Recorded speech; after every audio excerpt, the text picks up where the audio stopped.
Melt butter, sugar, and cocoa powder in a saucepan over low heat as the initial step. Incorporate a beaten egg into the melted mixture, stirring continuously until thickened.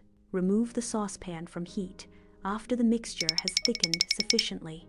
Thoroughly mix in graham cracker crumbs, shredded coconut, and optional chopped nuts to form the base layer. Begin by transferring the prepared base mixture into an 8x8-inch pan.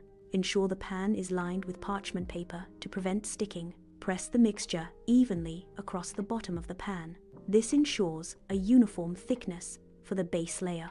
Refrigerate the pan for 20-30 minutes to firm up the base.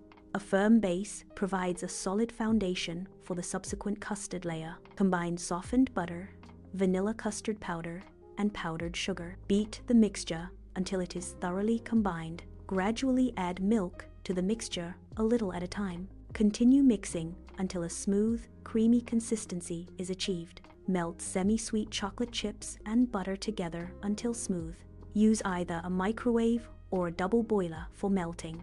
Spread the melted chocolate mixture evenly over the custard layer. Chill the dessert for at least 1 hour to firm the chocolate. Cut into small squares using a warm knife before serving.